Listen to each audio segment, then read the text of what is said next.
Welcome to Picking Bones. On today's video, we're going to talk about the importance of storytelling, and we're also going to do an analysis of what's going on in Spider-Man Far From Home. But don't worry, I'll give you a warning before we get into that in case you don't want any spoilers. But first, I want to just generally talk about storytelling. We call it the entertainment industry, and that is a massive lie that I think has been sold to the public. Storytelling isn't just about entertainment. That's a part of what it is, but that's only a small part of what it is. Storytelling is actually how we process our reality. It's a way that we are able to think about the world around us and really process some of the things that are going on in our own lives. And just look at Native American tribes, for example, and how the storyteller was one of the most respected people in the tribe. Storytelling has historically been a very important part of culture, and it's not just entertainment. It is something which helps produce the morals of the culture. It is so much bigger than just watching something to have fun. And we can look at Jesus' parables as another example of this. Like, Jesus taught most of his lessons through storytelling. And I think if we look at today's modern left, they seem to have forgotten these basic tenets of storytelling. They don't remember stories like The Boy Who Cried Wolf, how you're not supposed to repeat the same lie again and again, or you lose credibility. And so when you call everyone a Nazi, and then you've got real Nazis out there, people start to just think, it's all a bunch of nonsense. But let's jump into some meaningful storytelling. Jesus said that greater love hath no man than this, that a man lay down his life for his friends. And when I watch movies, whenever there's a heroic sacrifice, it always gets to me.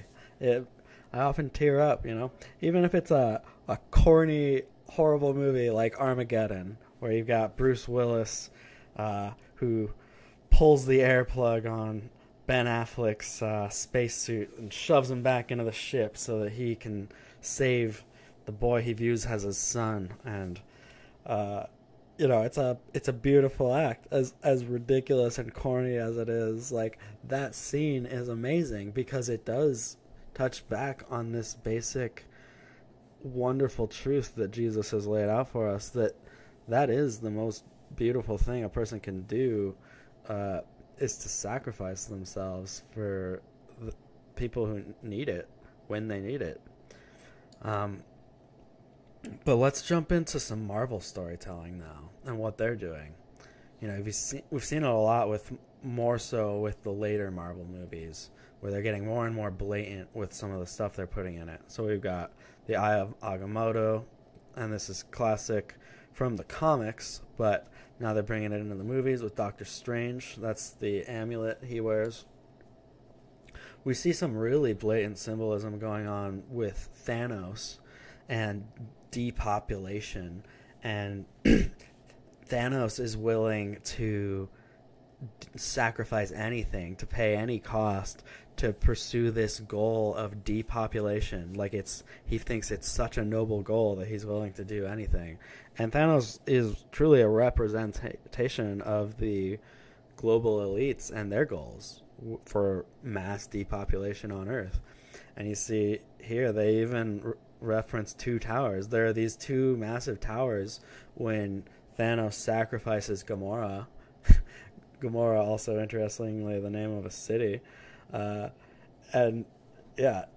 These towers have nothing to do with anything in the film. They're just there. But symbolically, it's very clear what this represents and what they're talking about with mass human sacrifice and depopulation. But in pop culture, so many people have accepted Thanos' point of view. They made Thanos the protagonist in Infinity War, and a lot of people bought into his philosophy to some extent. They still view Thanos as a villain, but they're like, he has a good point. And I've heard that from so many people, and it's very sad to see how easily the public can be pushed into accepting such evil philosophy. You know, the comics have done a lot of stuff with blatant kind of conspiratorial things in the comics. And they even named a group the Illuminati, which includes Iron Man and Doctor Strange, Professor X, Mr. Fantastic from the Fantastic Four. But all these guys are total scumbags. Like, they truly are villainous in the comics. And some people may defend them, but these are horrible guys. I mean, Professor X, basically a child molester, wants to sleep with Jean Grey. Doctor Strange, horrible occultist practitioner, not okay at all. Iron Man is just an outright villain in many of the comics. If you read, like, Civil War, he's just a bad guy. And these guys are willing to lie and manipulate their friends. They brainwash Captain America. They send Hulk off into space. They're just horrible. And, like, and yet they tell it, these are superheroes. And, like, what are they? Yeah, there's a lot of weird symbolism in the comics. Now, I want to jump to Spider-Man Far From Home, particularly, and this is going to jump into spoilers, so if you're concerned, you can turn off the video now. But Far From Home is the most blatant out of any of the films to this point. Whenever Mysterio casts spells, you've got this triangle with an all-seeing eye. It's also built into his uniform. On his shoulder pads, he's got all-seeing eyes.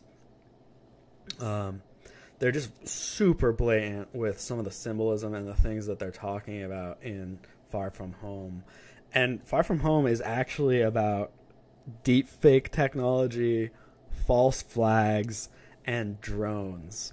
And that is what Far From Home is about. It's crazy. It's about this scary technology that we're seeing come out. And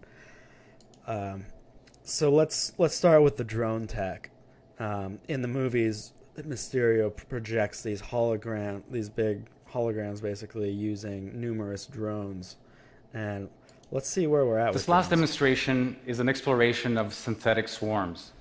The large number of autonomous, coordinated entities offers a new palette for aesthetic expression. We've taken commercially available micro-quadcopters, each weighing less than a slice of bread, by the way, and outfitted them with our localization technology and custom algorithms. Because each unit knows where it is in space and is self-controlled, there is really no limit to their number.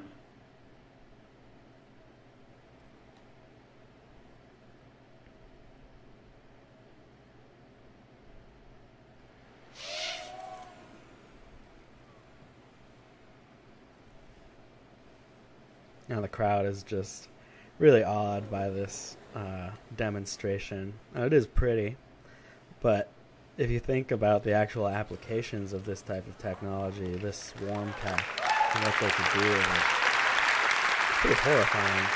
Yeah, they could make nice little light shows for you, but they could do all sorts of other things. And there's actually another, I'm not going to watch this whole thing, but you get the point. There's another one of these, I think it's another TED Talk actually, where a guy's talking about more military drone applications, and he talks about how they could use these drone swarms, put on a small camera on each drone, and so it's got facial recognition software, and then they load up a small amount of C4 explosive, and these things, they can just drop hundreds of thousands of them or millions of them over a city and have them just fly around using their facial recognition software.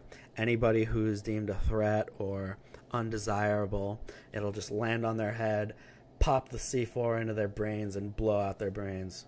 And he's just talking about how this is, this is where we're at with drone tech and military application, and it's just like, wow, that's horrifying. And that's the type of thing that's the type of thing that we should be thinking about, not how they can make pretty light shows for us. Now, they also get into basically talking about deep faking technology in Far From Home. But we have this other movie coming out, Lion King, and they're calling this movie a live action film. But it's not live action. It's entirely CGI. This is a digitally made film, but they are calling it live action, and I think they're really trying to start to blur the line for us on reality and what they are creating. And Mysterio, he talks about how like people will believe whatever I want them to see, and that's we're getting into a point where it's very hard to tell the difference between CGI and reality, to the point where they can do these deep fake videos. This is I don't know. Obama. Killmonger was right. Wrong. You see, I would never say these things, but someone else would. Someone like Jordan Peele. Comedian Jordan But it's actually Jordan Peele, and it's crazy how good this tech looks. You can see a little on the lips. Someone else look would. Quite right. But the tech is very good, and we're getting to a point where it's going to be very hard to tell the difference between reality and fiction. And there's this older movie called The Running Man. This is an Arnold action. Proceed with Plan Alpha. Eliminate anything moving. I said the crowd is unarmed. There are lots of women and children down there. All they want is food, for God's sake. As you were, Richard. Proceed with Plan Alpha. All rioters must be eliminated. The hell with you. I will not fire on helpless people. So, in this movie, he's playing a cop, and they want him to take out a crowd of unarmed people, and he refuses. But what happens after this is they chop up a video, and using basically deep fake technology, they make it look as if he is choosing to butcher this crowd of people. He's like, oh, there's women and children down there, ah ha ha ha, and they call him the Butcher of Bakersfield. And then they put him into a modern kind of gladiator scenario where it's like a TV show called The Running Man. And so they frame, whoever stands against them and make them look like the villains.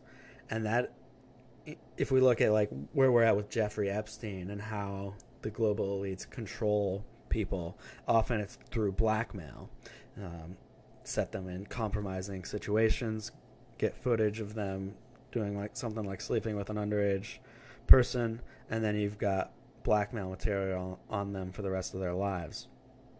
But we're getting to the point where they're not going to have to do things like that. They're going to be able to just fake anyone doing anything, and we won't have a way to prove our innocence because it'll look so real. It's crazy, and we're all this is another thing that the Far From Home talks about was the reptilians. Actually, reptilians are another thing that were thrown in the comics a long time ago. It was called Secret Invasion in the comics, but basically we learned that Nick Fury was actually a Skrull the whole time in this movie,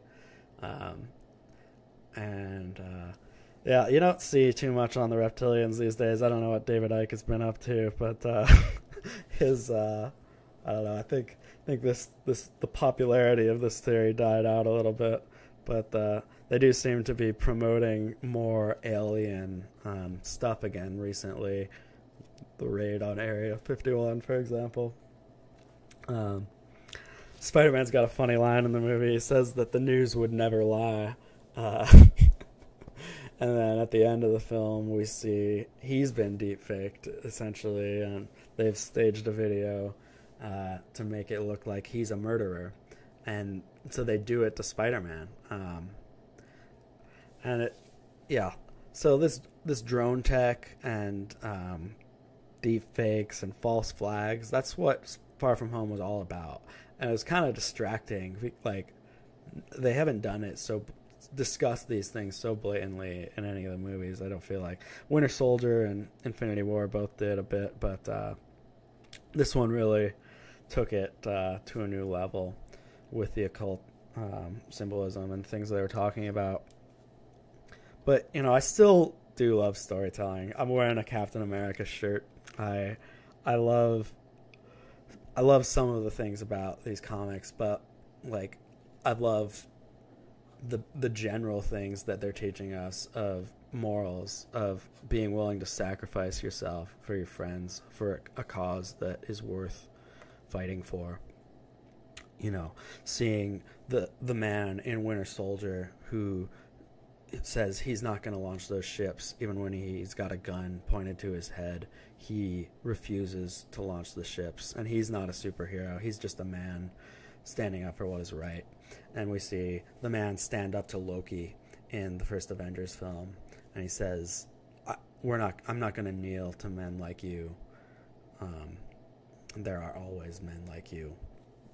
Scenes like that are really beautiful, and there is still a lot of great things in superhero storytelling, but we see it polluted also by a lot of this evil, and a lot of this stuff has been there from the beginning. Some of these kind of Kabbalistic ideas have existed early on in the comics, so some of the writers from the beginning have been including some of this weird stuff. And it's just important to look at storytelling as more than entertainment, because sometimes there are people actively working to change the way that we see the world. That's not just entertainment. Storytelling affects us in much deeper ways, and you just need to be cognizant of who you're reading and what their goals are. And not everyone has a goal in their writing, but everyone is always going to have a message in their writing, regardless of how intentional they are about it. And it does matter.